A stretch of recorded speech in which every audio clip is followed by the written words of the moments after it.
A segunda parte é sobre a doutrina. Tá? Então, entendemos qual é a origem da Igreja Reformada, não é, como igreja evangélica, protestante e mais antiga, digamos assim.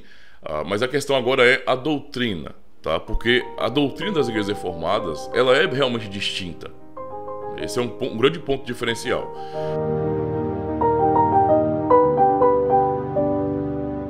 Então, podemos pensar, por exemplo, naquelas máximas da Reforma, né? Os solas, os famosos solas da Reforma Protestante.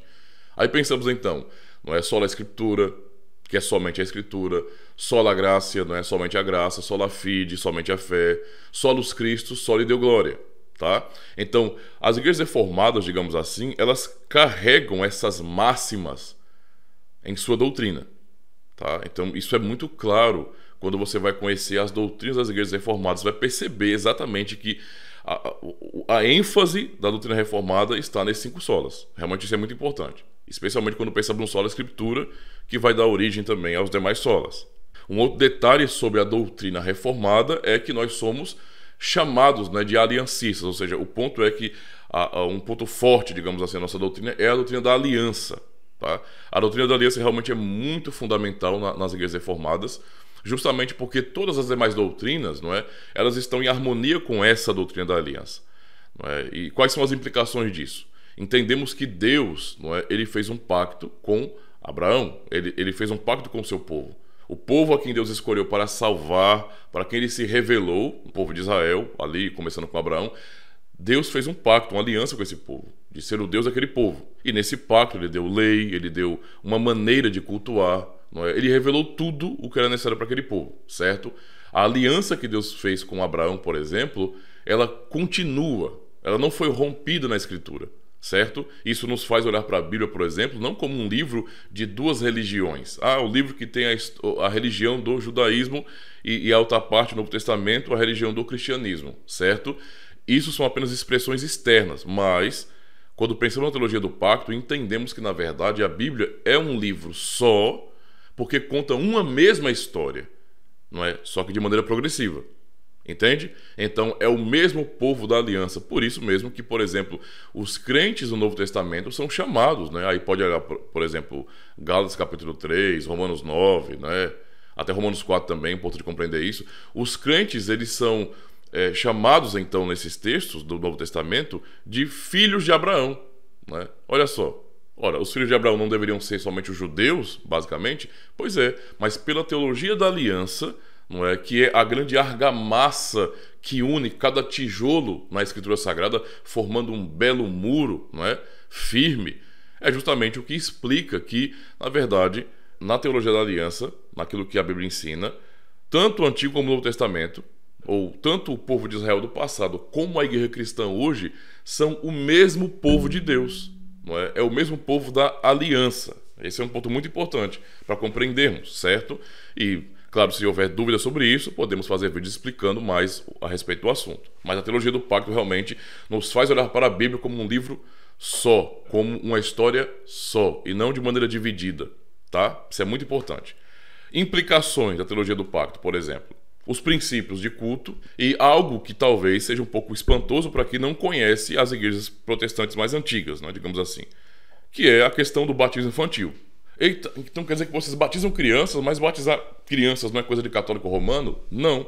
Então, os católicos romanos batizam criança, assim como também a igreja ortodoxa, a católica ortodoxa também batiza criança, mas as igrejas protestantes ali do início também batizavam crianças e continuam batizando até hoje, tá? Então, por exemplo, os luteranos batizam crianças, os reformados batizam crianças, os anglicanos batizam crianças e assim por diante. O batismo infantil sempre foi algo muito comum, certo?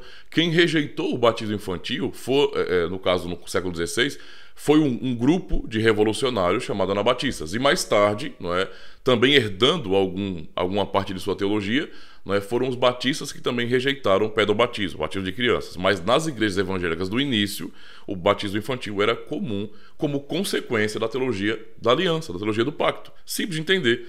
Assim como Deus, lá com Abraão, ordenou que os filhos pequenos fossem circuncidados, não é, com 8 dias de nascido, assim também, entendendo nós que somos filhos de Abraão também, e que a aliança foi feita conosco, não é, porque somos filhos da aliança, então o que substitui a circuncisão é o batismo. E, portanto, os filhos da aliança também são batizados, certo? Então, é um ponto bem diferente da boa parte das igrejas evangélicas, que pode espantar um pouquinho, mas há uma razão, há uma explicação bíblica para isso e vale a pena estudar sobre o assunto, certo? Um outro ponto importante nas igrejas reformadas, em termos de doutrina, são as chamadas doutrinas da graça. Ou seja, talvez isso seja também um ponto de choque, né? Porque estamos num contexto onde a maioria absoluta dos cristãos tem aquela convicção de que nós temos livre-arbítrio e que a salvação acontece por cooperação, como uma sinergia, não é? Onde Deus faz a sua parte e o ser humano faz a sua parte, certo? Nós reformados pensamos bem diferente disso.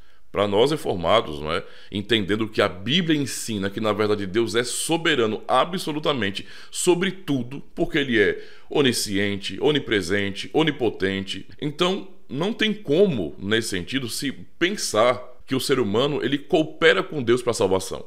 Por isso as doutrinas da graça vão nos ensinar justamente, não é, que o ser humano, quando caiu no pecado, lá, Adão e Eva, aconteceu uma morte espiritual, tá? Como Deus havia dito a Adão, e portanto essa morte espiritual significa dizer que o homem nasce já morto em delitos e pecados, escravo do pecado, e o homem não tem nele capacidade para buscar a Deus. Leia Romanos 3, né? Romanos 3, verso 10, verso 11.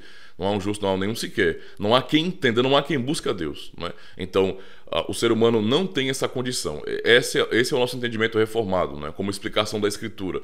O ser humano não tem nele mesmo a capacidade de buscar a Deus, tá? Então, primeiro Deus tem que fazer uma obra no coração do ser humano.